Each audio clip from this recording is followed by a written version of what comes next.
Good evening, welcome to 5 at 5. తెలంగాణలో ప్రధాని మోదీ పర్యటన ముందు ఆసక్తికరమైన పరిణామం చోటు చేసుకుంది. ప్రధాని పాల్గొనే బహిరంగ సభ పేరు విషయంలో ప్రధానమంత్రి కార్యాలయం జోక్యం చేసుకోవడం, రాష్ట్ర బీజేపీ ప్రతిపాదించిన పేరుని మార్చాలని ఆదేశించడం హాట్ టాపిక్ అయింది. ఈ నెల 10న సికింద్రాబాద్ పరేడ్ గ్రౌండ్స్ లో ప్రధాని మోదీ హాజరయ్యే సభకి జనాగ్రహ సభ అని పేరు పెట్టింది తెలంగాణ బీజేపీ శాఖ. అయితే తన పర్యటనలో భాగంగా ప్రధాని మోదీ దాదాపు 8,000 కోట్ల రూపాయల విలువైన అభివృద్ధి పనులకు శంకుస్థాపనలు, ప్రారంభోత్సవాలు చేయబోతూ ఉన్నారు. ఒక పక్క అభివృద్ధి పనులు జరుగుతున్నప్పుడు ఆగ్రహం అనే ఒక ప్రతికూలమైన అర్థం వచ్చే పేరుతో సభ నిర్వహించడం సరికాదు అని ప్రధాని కార్యాలయం అభిప్రాయపడినట్టు తెలుస్తోంది. ప్రధానమంత్రి కార్యాలయం ఆదేశాలపై రాష్ట్ర బీజేపీ స్పందించింది. ఇప్పటికే రాష్ట్ర అధ్యక్షుడు రామచంద్రరావు నేతృత్వంలో జనాగ్రహ సభ పేర్లతో పోస్టర్లు, సోషల్ మీడియా ప్రచార చిత్రాలన్నీ కూడా సిద్ధమైపోయాయి. ఇప్పుడు వాటన్నింటినీ తొలగించి సభకి మరో పేరు పెట్టి ముందుకు సాగాలని బీజేపీ రాష్ట్ర నాయకత్వం నిర్ణయించింది. మా ప్రతినిధి ఏలేందర్ మరింత సమాచారం అందిస్తారు. ఏలేందర్, నిజంగానే కేంద్ర బీజేపీ భావిస్తున్నట్టుగా చాలా అభివృద్ధి కార్యక్రమాలు జరుగుతున్నప్పుడు ఆగ్రహం అనే పదం కరెక్ట్ కాదని చెప్పి అభిప్రాయపడినట్టుగా ఇప్పుడు ఎలాంటి పేర్లను కన్సిడర్ చేస్తూ ఉన్నారా? ఏమన్నా పేర్లు వినిపిస్తున్నాయా? రైట్, ప్రస్తుతానికి ఎందుకంటే ఇమీడియట్గా పేరు మార్చే అవకాశం లేదు కాబట్టి, ఎందుకంటే షెడ్యూల్ కూడా చాలా తక్కువ టైం ఉంది కాబట్టి ప్రధాని మోదీ బహిరంగ సభ అనే పేరుతోటే ఈ షెడ్యూల్ని ఖరారు చేసినట్టుగా కేంద్రం నుంచి వస్తున్నటువంటి సమాచారం. ఇప్పటికే దీనికి సంబంధించినటువంటి పోస్టర్ మార్పులు, సోషల్ మీడియాలో పేరు మార్పులకు సంబంధించి కూడా బీజేపీ రాష్ట్ర కార్యవర్గం ఇప్పటికే దీనికి సంబంధించినటువంటి పనిలో నిమగ్నమైంది. అయితే వీళ్ళంతా కూడా ఒకటే విషయం చాలా స్పష్టంగా చెప్పారు. ఇప్పటివరకు కూడా 2.5 సంవత్సరాల కాలంలో రాష్ట్ర ప్రభుత్వం ఇచ్చినటువంటి హామీలు నెరవేర్చలేకంలో చాలా విఫలమైంది.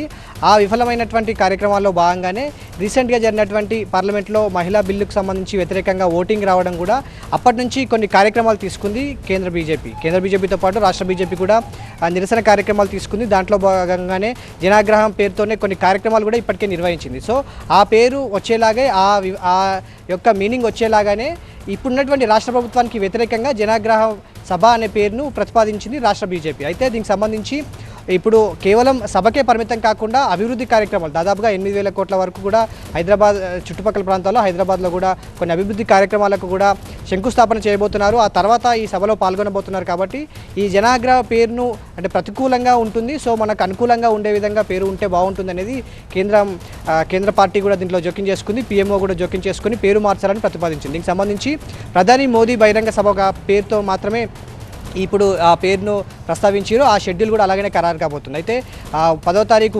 మధ్యాహ్నం 3 గంటలకు హైదరాబాద్ చేరుకున్న తర్వాత 4 గంటలకి పరేడ్ గ్రౌండ్లో ఏర్పాటు చేసినటువంటి సభలో ప్రధాని మోదీ ఇటు తెలంగాణని కావచ్చు, హైదరాబాద్ని కావచ్చు ఉద్దేశించి మాట్లాడబోతున్నారు. మూడోసారి ప్రధాని అయిన తర్వాత మొదటిసారి ఇటు తెలంగాణ పర్యటన చేస్తున్నటువంటి నేపథ్యంలో అత్యంత ప్రాధాన్యత సంతరించుకున్నటువంటి తరుణంలో ఈ పేరు వివాదం అనేది కొంత వివాదాస్పద అంటే కొంత కాంట్రవర్సీగానే కనిపించింది. కానీ తెలంగాణ బీజేపీ కేంద్ర జోక్యం చేసుకున్నటువంటి నేపథ్యంలో పేరు మార్చే పనిలో ఇప్పటికే నిమగ్నమైంది. సోషల్ మీడియాలో కావచ్చు, అంటించినటువంటి పోస్టర్లు కావచ్చు, హైదరాబాద్ నగర వ్యాప్తంగా దాంతోపాటుగా పరేడ్ గ్రౌండ్ చుట్టుపక్కల ప్రాంతాల్లో ఉన్నటువంటి ఈ ఫ్లెక్సీలు, కట్అవుట్ల విషయాలు అన్నింటినీ కూడా క్లియర్ చేసే పనిలో అయితే బీజేపీ రాష్ట్ర నాయకత్వం దీంట్లో పనిలో నిమగ్నమైనటువంటి పరిస్థితే కనిపిస్తుంది.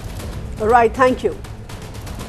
Moving to second news. తెలంగాణలో మద్యం ధరల పెంపుపై ప్రభుత్వం కసరత్తు చేస్తోంది. గత 2 ఏళ్లుగా స్థిరంగా ఉన్న ధరలకు త్వరలోనే రెక్కలు రానున్నాయి. ఇందుకు సంబంధించి ఎక్సైజ్ శాఖ కసరత్తు ముమ్మరం చేసింది. ఉత్పత్తి వ్యయం పెరగడమే ధరల పెంపునకు కారణమని తెలుస్తోంది. పశ్చిమాసియాలో నెలకొన్న ఉద్రిక్తతల వల్ల ముడి సరుకు, గ్యాస్ ధరలు, బాటిల్స్ తయారీకి అయ్యే వ్యయం గణనీయంగా పెరిగిందని డిస్టిలరీ కంపెనీలు వాదిస్తున్నాయి. 2023 మేలో చివరిసారిగా ధరలు పెరిగాయి. 2025లోనే ధరలు సవరించాలని కంపెనీలు కోరినప్పటికీ ప్రభుత్వం అప్పట్లో దీన్ని వాయిదా వేసింది. ప్రస్తుతం పెరుగుతున్న భారంతో ధరల సవరణ పెంచాలని కంపెనీలు ప్రభుత్వంపై ఒత్తిడి తెస్తున్నాయి. దీనిపై ప్రభుత్వం ఏర్పాటు చేసిన 3 సభ్యుల కమిటీ వచ్చే వారం సమావేశమై తుది నివేదిక ఇవ్వనుంది. అయితే పెంపు విషయంలో ప్రభుత్వం ఆచితూచి నిర్ణయం తీసుకునుందని సమాచారం. మరోవైపు లిక్కర్ ధరల పెంపుతో ప్రభుత్వానికి అదనపు ఆదాయం కూడా లభించనుంది. నెలకు సుమారుగా 250 కోట్లు, ఏడాదికి దాదాపు 3,000 కోట్ల వరకు అదనపు ఆదాయం వచ్చేలా ధరలను సవరించాలని ప్రాథమికంగా నిర్ణయించినట్లు తెలుస్తోంది. రైట్, ఇదే అంశానికి సంబంధించి మరిన్ని అప్డేట్స్ అందించడానికి మా స్పెషల్ కరెస్పాండెంట్ ప్రభాకర్ అందుబాటులో ఉన్నారు. ప్రభాకర్, ఈ నెలలో లిక్కర్ కి సంబంధించి తెలంగాణ గవర్నమెంట్ ఎలాంటి నిర్ణయం తీసుకుంటుంది? ఎంతవరకు రేట్స్ ని పెంచే అవకాశం ఉంది?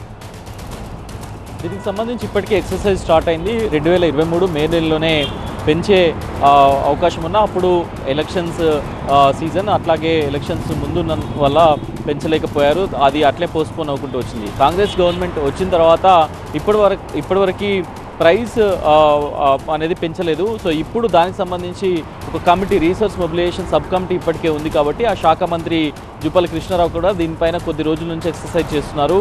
సాధారణ బ్రాండ్లపై 60 రూపాయలు, హై ఎండ్ బ్రాండ్లపై 100 రూపాయలు, ప్రీమియం బ్రాండ్స్పై 120 రూపాయలు, ఇలా ఈ స్కేల్లో పెంచనున్నట్లుగా ప్రభుత్వం చెప్తుంది. కమిటీ కూడా ఆలోచిస్తుంది. సో దీనికి సంబంధించి ఇంకా అధికారికంగా ఎక్కడా కూడా రానప్పటికీ కూడా దీనిపైన ఎక్సర్సైజ్ అయితే జరుగుతుంది. ఎక్సైజ్ కమిషనర్ ఇప్పటికే దీనిపైన ఒక డ్రాఫ్ట్ని కూడా రూపొందించినట్టుగా తెలుస్తుంది. చాలా వరకు డిస్టిలరీస్ ఒకే అంశాన్ని ఇప్పుడు లేవనెత్తుతున్నాయి. ముఖ్యంగా మిడిల్ ఈస్ట్కి సంబంధించిన వార్ నేపథ్యంలో రా మెటీరియల్ కాస్ట్ అనేది పెరిగింది.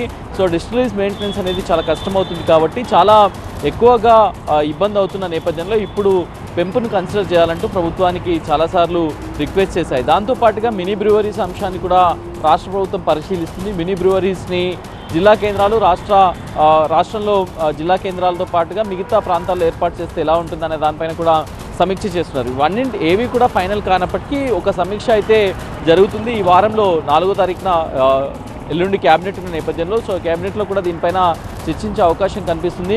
సో ఈ పెంపునకు సంబంధించి ఎప్పటి నుంచో ఒక ఎక్సర్సైజ్ జరుగుతున్నప్పటికీ కూడా మిడిల్ ఈస్ట్ వార్ నేపథ్యంలో ఆ ఎక్సర్సైజ్కి అంతా ఇంకొంత ఫాస్ట్ ట్రాక్లో చేయాలనేది అయితే ప్రభుత్వం ఆలోచిస్తుంది. ఈవెన్ ఎక్సైజ్ శాఖ కూడా అదే ఆలోచిస్తుంది. ఒకవేళ పెంచితే సామాన్యులపై భారం పడకుండా, సో అట్లాగే ఎక్సైజ్ శాఖకు ఆదాయం పెరిగేలా ఇలా ఉండాలి.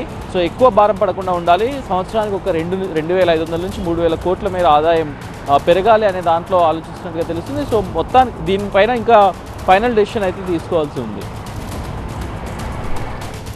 Thank you Prabhakar. ఇక ఆకివీడుకు రేపు బిగ్ డే. పెద్దపేట రామాలయం పునర్నిర్మాణం కోసం రేపు ఉదయం 7:14 ముహూర్తం ఫిక్స్ చేశారు. ఎంతమంది అడ్డొచ్చినా సరే ఆలయం మాత్రం కట్టి తీరుతామన్న డిప్యూటీ సీఎం రఘురామకృష్ణరాజు కార్యక్రమానికి హాజరు కాబోతున్నారు.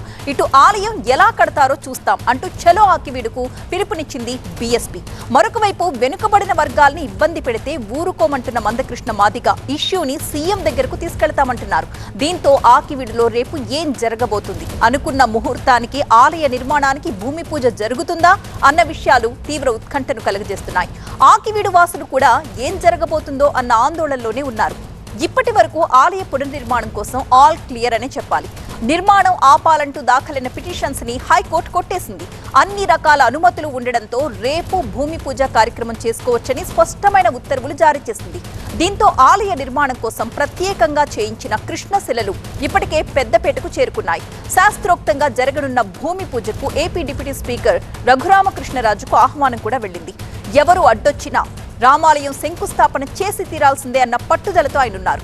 ఈ నేపథ్యంలో బీఎస్పీ ఆందోళనలు, మందకృష్ణ అభ్యంతరాలు, పలువురు స్థానికుల నిరసనలతో రేపు ఏం జరగబోతుంది అన్న ఉత్కంఠ నెలకొంది అక్కడ. మరొకవైపు ఆకివీడులో ముందస్తుగా 144 సెక్షన్ విధించడం, 500 మందితో భారీ బందోబస్తు ఏర్పాటు చేయడం కూడా హాట్ టాపిక్ గా మారింది. మా ప్రతినిధి రవి లైవ్ లో సిద్ధంగా ఉన్నారు తాజా సమాచారం అందించడానికి. రవి, గత 15 రోజులుగా ఈ ఆకివీడు రామాలయం చుట్టూ జరుగుతున్న వివాదం మనం చూస్తూనే ఉన్నాం. రేపు ఏం జరగబోతోంది అక్కడ? అంటే ఖచ్చితంగా అయితే రామాలయానికి సంబంధించి ఆ నిర్మాణానికి సంబంధించినటువంటి పనులకు సంబంధించిన ప్రక్రియ మొత్తం కూడా రేపు ఉదయం 7:11 లాంఛనంగా కూడా ప్రారంభం కాబోతోంది. ముందుగా అనుకున్నట్లుగానే డిప్యూటీ స్పీకర్ రఘురామకృష్ణరాజు ఈ కార్యక్రమానికి ముఖ్య అతిథిగా పాల్గొని కార్యక్రమంలో పూజా కార్యక్రమాన్ని కూడా ప్రారంభించే అవకాశం ఉంది. దీనికి సంబంధించి ఏర్పాట్లు కూడా చురుగ్గా జరుగుతున్నాయని చెప్పొచ్చు. మరోవైపు చూసుకుంటే ఆకివీడులో ఈరోజు చేసినటువంటి మందకృష్ణ చేసినటువంటి కామెంట్స్ చాలా సీరియస్గా తీసుకోవాల్సినటువంటి అవసరం అయితే కనిపిస్తోంది. ఏదైతే ఈ మొత్తం వ్యవహారం మొత్తం కూడా పెదపాటిలో అసలు అక్కడ ఉన్నటువంటి ప్రాంతం ఏదైతే వివాదాస్పద స్థలం ఉందో 4 సెంట్లకు సంబంధించి అక్కడ గొంతాలమ్మ గుడి ఉందా, లేదా రామాలయం ఉందా, లేదు దాన్ని చౌల్ట్రీగా లేదా అక్కడ ఉన్నటువంటి పబ్లిక్ యూటిలిటీకి వాడుకుంటున్నారా, ఈ విషయాలన్నింటి కూడా కోర్టులో తేలిన తర్వాత దానిపైన చాలా సీరియస్గా స్పందిస్తానని మందకృష్ణ చెప్పారు. అదేవిధంగా చాలా పెద్ద ఎత్తున ఈ వివాదం మొత్తం కూడా రఘురామకృష్ణరాజు చుట్టూ తిరుగుతున్న నేపథ్యంలో ఈ వివాదాన్ని సీఎం చంద్రబాబు నాయుడు దృష్టికి తీసుకెళ్తాం, ఎందుకంటే ప్రస్తుతం తాము కూటమిలో భాగస్వామ్యంగా ఉన్నామని చెప్తున్నారు. అయితే అదే సందర్భంలో అక్కడ ఉన్నటువంటి ప్రాంతానికి సంబంధించిన కొంతమంది వ్యక్తులు కూడా మందాకృష్ణను కలిశారు. గత కొద్ది కాలంగా జరుగుతున్న వ్యవహారం మొత్తం కూడా మందాకృష్ణ గురించే ప్రయత్నం చేశారు. వీటికి దీనికి సంబంధించి కూడా ఆయన చాలా సీరియస్గానే కామెంట్స్ చేశారని చెప్పుకోవాలి. తమ మనోభావాలను ఎలాగా ప్రతిబింబిస్తున్నాయి, రఘురామకృష్ణరాజు వ్యాఖ్యలు ఎలా ప్రజల్లోకి వెళ్తున్నాయి, ప్రజలు ఎలా వాటిని రిసీవ్ చేసుకుంటున్నారు అనేది కూడా మొత్తం అందరికీ తెలుస్తుంది. ఈ విషయం పైన చంద్రబాబు నాయుడుకి ఈ మొత్తం వివరాలను కూడా వెల్లడిస్తామని చెప్తారు. అయితే దీనికి మళ్ళీ రఘురామకృష్ణరాజు కూడా రెస్పాండ్ అయిన పరిస్థితి కనిపించింది. మీడియా గ్రూపుల్లో కొద్దిసేపటి క్రితం ఆయన కామెంట్స్ కూడా చేసినటువంటి పరిస్థితి.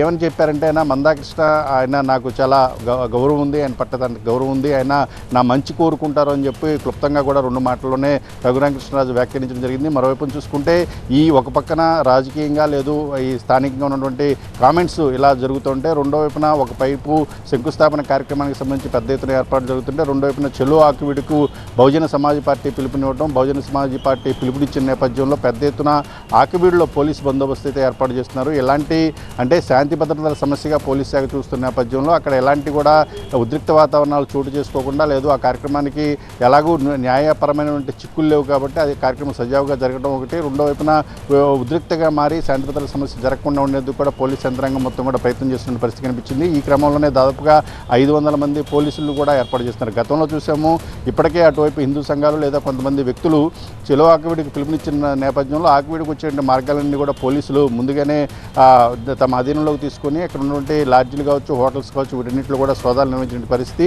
ఈ క్రమంలోనే మరోసారి రేపు జరిగేటువంటి కార్యక్రమం చాలా ఒక పక్కన రఘురామకృష్ణరాజుకు సంబంధించి కావచ్చు, లేదా ఆ రామాలయానికి సంబంధించి నిర్మాణ కమిటీ సభ్యులు మొత్తం కూడా ప్రతిష్టాత్మకంగా తీసుకుని మొత్తం 6 నెలల్లో కూడా గుడి పునర్నిర్మాణ పనులు చేపట్టేందుకు కూడా చాలా పెద్ద ఎత్తున కూడా ఏర్పాట్లు చేస్తున్న సందర్భంలో అక్కడ దానికి సంబంధించి మొత్తం వ్యవహారం కూడా చూసుకుంటున్నారు. పెద్ద ఎత్తున ఏర్పాట్లు అయితే జరుగుతున్న పరిస్థితి. అదేవిధంగా ఈరోజు కూడా తాజాగా వేల్పూర్లో రఘురామకృష్ణరాజు ఆంజనేయ స్వామి విగ్రహానికి సంబంధించి పూజా కార్యక్రమంలో పాల్గొన్నారు. ఆ కార్యక్రమంలో కూడా మరొకసారి అయితే చాలా స్పష్టం చెప్పారు, ఏదైతే కొంతమంది వ్యక్తులు రామాలయానికి సంబంధించి నిర్మాణాన్ని అడ్డుకునేందుకు ప్రయత్నం చేస్తున్నారో, ఎలాంటి ఆటంకాలు వచ్చినా కూడా ఖచ్చితంగా రామాలయం నిర్మించి తీరుతాము, రామాలయం ఆ కార్యక్రమాన్ని కూడా సజావు జరుగుతాయి, రామ భక్తులందరూ కూడా పెద్ద ఎత్తున ఈ కార్యక్రమానికి రావాలని కూడా పిలుపునిచ్చిన పరిస్థితి కనిపిస్తుంది. చూడాలి రేపొద్దున ఒకవైపు రామ భక్తులు, రెండో వైపున బీఎస్పీ కార్యకర్తలు ఎలాగా ముందుకు వెళ్తారు, ఏం జరగబోతున్నది మాత్రం ఆసక్తిగా మారిందని చెప్పుకోవచ్చు. Right, thank you Ravi. ఇక బెంగాల్లో రీపోలింగ్ సందర్భంగా కూడా ఘర్షణలు చెలరేగాయి. 15 పోలింగ్ బూత్లలో రీపోలింగ్ జరుగుతోంది. ఫాల్తా రీపోలింగ్ సందర్భంగా స్థానికులు భారీ ఆందోళన చేపట్టారు. టీఎంసీ నేతలు బెదిరిస్తున్నారని స్థానికులు ఆందోళన చేపట్టారు. ఇళ్లకి వచ్చి వాళ్లు తమని బెదిరిస్తున్నారని ఆరోపించారు. అసెంబ్లీ ఎన్నికల్లో టీఎంసీకి ఓటేయలేదన్న కోపంతో తమని బెదిరిస్తున్నారని తెలిపారు. రీపోలింగ్ లో తమని ఓటేయకుండా టీఎంసీ నేతలు అడ్డుకున్నారని వాళ్లు ఆరోపించారు. ఫాల్తాలో స్థానికుల ఆందోళనతో ట్రాఫిక్ స్తంభించింది. పోలీసులు వాళ్లకి నచ్చజెప్పే ప్రయత్నం చేశారు. రీపోలింగ్ సందర్భంగా భారీ బందోబస్తును ఏర్పాటు చేశారు. టీఎంసీ, బీజేపీ కార్యకర్తల మధ్య ఘర్షణలు చెలరేగాయి. ఫాల్తాలో ముందు జాగ్రత్త చర్యగా సిఆర్పీఎఫ్ బలగాల్ని మోహరించారు. రీపోలింగ్ లో కూడా భారీగా పోలింగ్ శాతం నమోదవుతుంది. మధ్యాహ్నం 3 గంటల వరకు 72.50 పోలింగ్ శాతం నమోదైంది. అయితే బీజేపీ ఆరోపణల్ని టీఎంసీ నేతలు తోసిపుచ్చారు. ఈవీఎంలో అవకతవకలు జరుగుతున్నాయని ఆరోపించారు.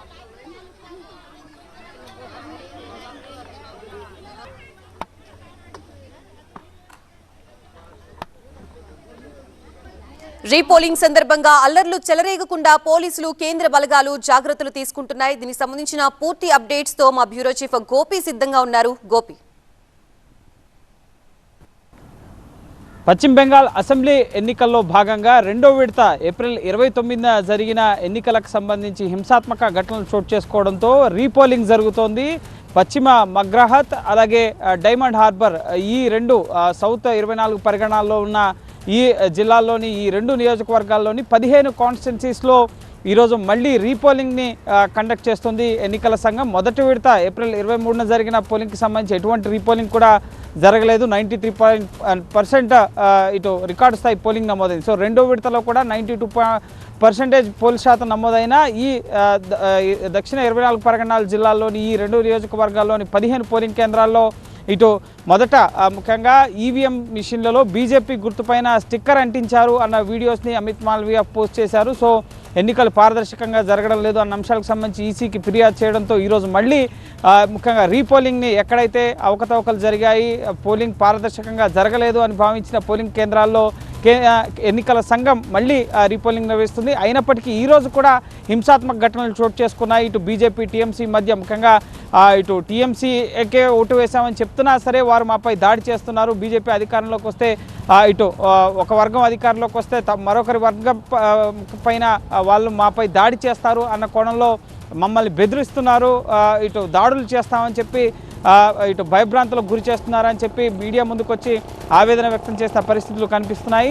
సో ఈరోజు కూడా హింసాత్మక ఘటనలు, అలాగే పోలింగ్ మళ్ళీ పారదర్శకంగా జరగలేదు అన్న పరిస్థితి ప్రస్తుతం నెలకొంది. సో పోల్ పర్సెంటేజ్ గతంలో నమోదైన పోలింగ్ కేంద్రాల్లో కంటే ఈసారి ఈ రీపోలింగ్ కాన్స్టిట్యున్సీస్లో కేంద్ర బలగాలు, ఇటు రాష్ట్ర పోలీస్ బలగాలు వీళ్ళంతా కూడా భద్రత కల్పిస్తున్నా కూడా ప్రజలు బయటకు వచ్చి ఓటు వేయాలంటే కొంత భయపడుతున్న పరిస్థితి. ఒకరికొకరు బీజేపీ టీఎంసీ పరస్పర దాడులు చేసుకుంటున్న పరిస్థితి ఉంది. మళ్ళీ ఈ రీపోలింగ్ సంబంధించి ఏవైతే కాన్స్టిట్యున్సీస్లో ఓటింగ్ జరుగుతుందో సో మళ్ళీ ఉద్రిక్తకర పరిస్థితులు నెలకొనడం మాత్రం ఇటు ఎన్నికల సంఘం అలాగే భద్రతా అధికారులు మరింత కట్టుదిట్టమై సజావుగా ఎన్నికలు నిర్వహించేందుకు, పోలింగ్ నిర్వహించేందుకు అయితే అన్ని ఏర్పాట్లు చేశారు. సో చూడాలి మరి ఏం జరగబోతోంది, ఎన్నికల సంఘం ఎటువంటి నిర్ణయం తీసుకోబోతుంది అనేది.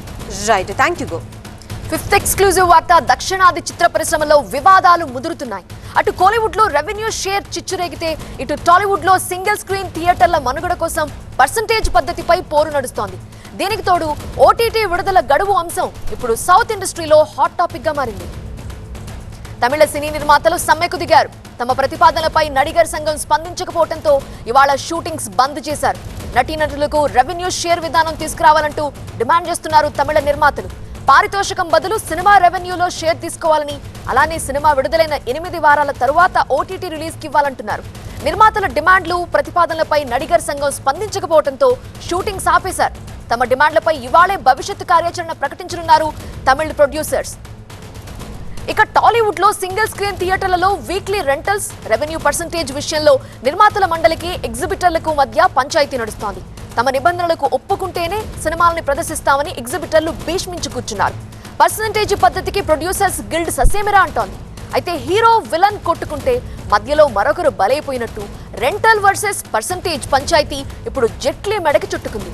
సింగిల్ స్క్రీన్ల విషయంలో వివాదం నడుస్తున్నప్పటికీ సంబంధం లేని మల్టీప్లెక్స్లలో కూడా జెట్లీ సినిమా ప్రదర్శనను నిలిపేయటం హాట్ టాపిక్ గా మారింది.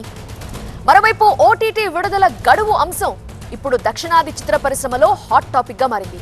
దీనిపై ఈ నెల 10న south Indian film producers association కీలక భేటీ జరగనుంది.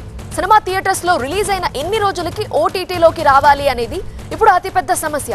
థియేటర్ల యజమానులు 8 వారాల గడువు కావాలని పట్టుబడుతున్నారు. కానీ నిర్మాతలు 4 వారాలకి ఇవ్వాలని చూస్తున్నారు. దీనిపై ఒక ఏకాభిప్రాయానికి రావడానికి మే 10న south Indian film producers association సమావేశాన్ని నిర్వహించనుంది. ఈ మీటింగ్ లో సౌత్ ప్రొడ్యూసర్స్ సినిమాని ఓటీటీకి ఎప్పుడు ఇవ్వాలో ఓ నిర్ణయం తీసుకునే అవకాశం ఉంది. మరిన్ని వివరాలు అందించడానికి మా ఎంటర్టైన్మెంట్ ఎడిటర్ లక్ష్మీనారాయణ సిద్ధంగా ఉన్నారు. లక్ష్మీనారాయణ, సో 4 వారాలా లేదా 8 వారాలా, ఎప్పుడు ఓటీటీకి ఇవ్వాలి, ప్రొడ్యూసర్స్ డెసిషన్ ఏంటి, ఇన్సైడ్ ఇన్ఫర్మేషన్ ఏంటి? హైదరాబాదులో తెలుగు, తమిళ్, కన్నడ, మలయాళం సినిమాలని ఓటీటీలకి ఏ రకంగా ఇవ్వాలి, ఎన్ని వారాల్లో ఇవ్వాలి అనే ఒక కార్యాచరణ రూపొందించడం కోసం మే 10వ తారీఖున ఒక మీటింగ్ నిర్వహించడానికి south Indian film producers guild ఒక సమావేశాన్ని ఏర్పాటు చేయబోతోంది. ఈ సమావేశంలో వాళ్ళు తీసుకునే నిర్ణయాలు నిర్మాతలకి ఆర్థిక భద్రతని కల్పించే విధంగా ఉంటుంది అనేది కొంతమంది నిర్మాతలు చెప్తున్న మాట. చిన్న సినిమాలకి థియేటర్లు సరిగా ఉండకపోవడం, థియేటర్ల నిర్వహణ సరిగా లేకపోవడం వల్ల సినిమాలకి ఎవరు రావటం లేదు, ఫుట్ఫాల్స్ చాలా వరకు తగ్గుతున్నాయని, అదే కాకుండా పైరసీ భయంతో కూడా తొందరగా ఓటీటీలకు ఇవ్వాలి అనే వాదనని చిన్న నిర్మాతలు చెప్తున్నారు. మరోవైపు పెద్ద నిర్మాతలు మాత్రము 8 వారాల గ్యాప్ ఉండాల్సిందే, 8 వారాల గ్యాప్ ఉండటం వల్ల థియేటర్కి ఫుట్ఫాల్స్ పెరుగుతాయి, మాకు ఓటీటీతో పాటు థియేటర్స్లో వచ్చే రెవెన్యూ కూడా చాలా ముఖ్యం అంటూ పెద్ద నిర్మాతలు చెప్తూ ఉన్నారు. వీటన్నిటినీ మించి కరోనా తర్వాత ఓటీటీ అనేది ప్రతి ఇంటికి విస్తరించింది. అసలు ప్రతి మనిషి సగటు ప్రేక్షకుడి కార్యాచరణని అది శాసించే స్థాయికి వెళ్ళిపోయింది. సో ఓటీటీ సంస్థలము ప్రతి నెల కొత్త కంటెంట్ ఇవ్వాలి, కొత్త సబ్స్క్రైబర్స్ని ఆకర్షించాలనే విధంగా ఓటీటీ సంస్థలు ఎంత త్వరగా కంటెంట్ ఇస్తే అంత మంచిది అనే విధంగా ఓటీటీ సంస్థల నిర్మాతలని ఆదేశించే స్థాయికి వెళ్ళాయి. అంటే ఈ పరిణామాలన్నిటి నేపథ్యంలో మే 10న జరిగే south Indian film producers guild సమావేశం అనేది చాలా కీలకంగా మారనుంది. ఈ సమావేశంలో వాళ్ళు తీసుకునే నిర్ణయాలు ఇటు సౌత్ ఇండియన్ ఫిలిం ఫెడరేషన్పై, సౌత్ ఇండియన్ ఫిలిం బిజినెస్పై చాలా ఇంపాక్ట్ చూపించే అవకాశాలు చాలా ఉన్నాయి.